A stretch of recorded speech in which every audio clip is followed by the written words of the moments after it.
Known as the mother of the civil rights movement, Rosa Parks invigorated the struggle for racial equality when she refused to give up her seat to a white man. Her heroic actions came with many harsh consequences that dramatically affected her daily life. She and her husband lost their jobs, endured poverty, public hate in the media, and moved several times. However, she never lost sight of her fight to overturn systematic racism and segregation.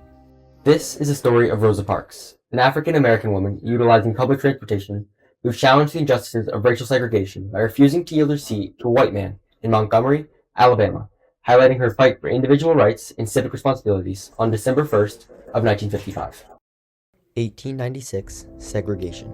The Supreme Court ruled in Plessy v. Ferguson that segregation was constitutional, establishing the idea of separate but equal, and setting the stage for many future inconveniences. 1913, Rosa Parks. Rosa Louise Macaulay was born in Tuskegee, Alabama, to Leona and James Macaulay. Her mother was a dedicated schoolteacher who constantly inculcated the importance of self-respect, faith, and education onto her students, as she did with her own daughter. These same values were fortified by Parks' grandparents and schoolteachers throughout her childhood. She was taught to believe in these things and that they were her responsibility to uphold, which later carried into her adult life. This shows responsibility because of the beliefs that she was taught. She felt that it was her duty to stand up for herself and respect what she believed to be fit. In addition to this, her family life growing up revolved heavily around religion, something that caused her strong faith to help form a bias in her future activism. This can later be seen as a responsibility to uphold her family values. 1931, Scottsboro Boys case. 24 years prior to her life's dedication to civil equality, Parks was already getting involved in standing up for people of color and their rights. At the young age of 18, she became involved in the Scottsboro case. This was a major U.S. civil rights controversy of the 1930s surrounding the prosecution in Scottsboro, Alabama, of 9 black men who were accused of raping 2 white women. The 9, almost being lynched, were brought to trial in Scottsboro in April of 1931. Originally, all were convicted, but years after legal trials, 5 convictions were overturned and the other 4 defendants received pardons. Throughout the trial, Rosa and Raymond Parks, her boyfriend at the time, were heavily involved in justice for the boys. 1943, NAACP.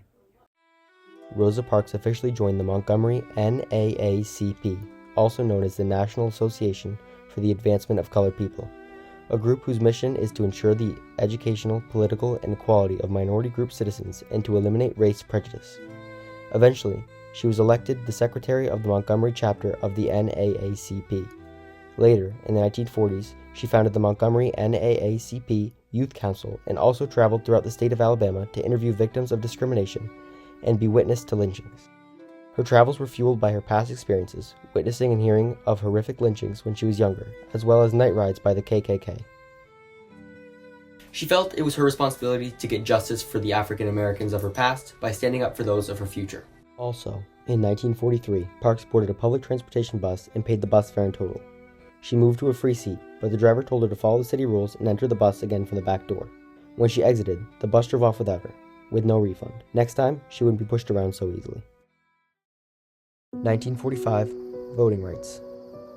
After Rosa took the required literacy test for a 3rd time, she became a registered voter.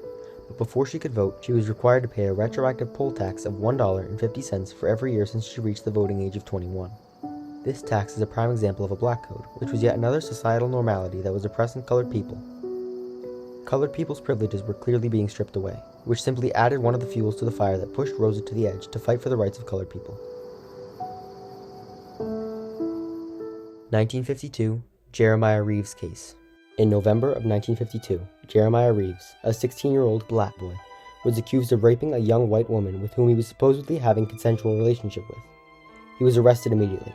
The police put him into an electric chair at the Kilby prison and told him that if he did not confess, he would be electrocuted on the spot, so he gave a false confession.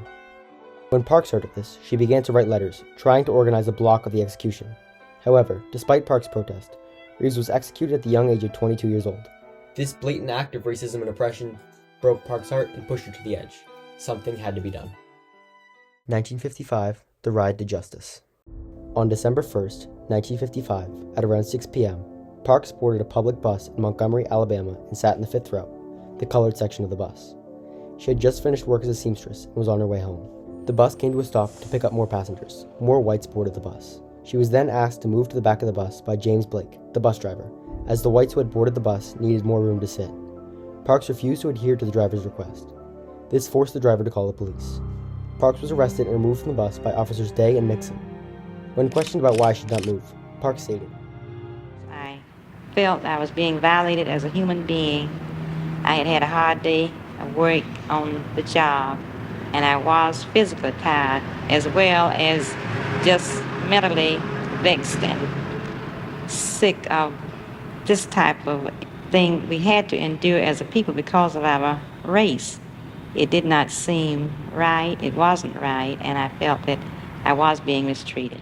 The police report reads, quote, "She did willingly refuse or fail to comply with the assignment or reassignment by the officer or agent in charge," unquote.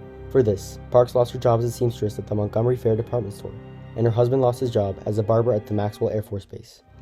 Months later, after Parks acted defiance for her rights, she and her husband were in need of jobs, yet unable to find any. Parks' fame was too great for the wrong reasons. From this fame, she faced much public hatred and humiliation. Out of work and still fighting the oppression of colored folk in Montgomery, Parks and her husband dealt with poverty and many death threats to her and her family. Rosa had to make a bigger stand, so on December 1st, 1966, she led the Montgomery bus boycott. It is important to note that although Parks did lead the bus boycott, it was began by a young black woman named Claudette Colvin. She was 15 years old and pregnant when she refused to yield her seat to a white man, leading to her arrest. Rosa was chosen to lead this boycott as she wasn't pregnant and was older. She was all around more fit to lead. The boycott was a 13-month mass protest in which people neglected to ride Montgomery public transit. This protest had a far reach of influence, so far in fact, that it needed to be resolved at the federal level. 1956, Browder versus Gale. As the boycott grew in size, and thus in its influence, it gained the attention of the Supreme Court to be resolved. A firm Browder v. Gale was opened in February of 1956. The case was not directly linked to the justice for Parks in order to keep its momentum. Instead, the issue was presented as the issue of segregation on buses and public transportation, and challenged the constitutionality of state statute. After many months of fighting in federal court, and the dedicated involvement of Martin Luther King Jr., the ruling was released in December of 1956. Even after a state challenge to the ruling, buses in Montgomery, Alabama were to be desegregated immediately. Segregation laws were deemed unconstitutional, marking the end of the 381-day Montgomery bus boycott, and giving colored people the right to sit freely on public transportation, and, most notably, marking justice for Rosa and giving civil rights activists alike a huge victory. 1964, Fight for Civil Rights. On July 2nd, the Civil Rights Act of 1964 was signed into law by President Lyndon B. Johnson. This act prohibited discrimination on the basis of color, religion, sex, or national origin. This signifies that they have won the battle for freedom, and they are free. This is emotionally expressed in Martin Luther King Jr.'s speech, "I Have a Dream," when he said, quote, "Free at last. Free at last. Thank God Almighty, we are free at last."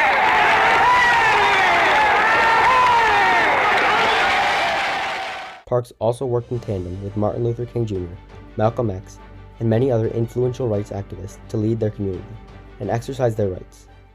Although these figures did have disagreements, they all had one common goal: using the responsibilities on their shoulders to fight for their equality. 1979 to 2004, awards and recognition. Towards the end of her life, she earned many awards and had many ceremonies in honor of her work as a key influence in the civil rights movement. 2005, death. Unfortunately, at the age of 92, Rosa Parks died from complications of progressive dementia. However, her legacy was not forgotten, as her body was allowed to lie in the state at the U.S. Capitol Rotunda. Along with this, in 2006, a statue of Rosa Parks was placed in the Natural Statuary Hall in Washington, D.C. When Rosa Louise McCauley was born in Tuskegee, Alabama, no one could have ever predicted the incredible influence and the massive footprint she left to lead future generations in the fight for total equality. Rosa Parks, an African-American woman, utilizing public transportation, challenged the injustices of racial segregation by refusing to yield her seat to a white man in Montgomery, Alabama, highlighting her fight for individual rights and civic responsibilities on December 1st of 1955. As Rosa Parks once said, quote, "Differences of race, nationality, or religion should not be used to deny any human being citizenship, rights, or privileges," unquote.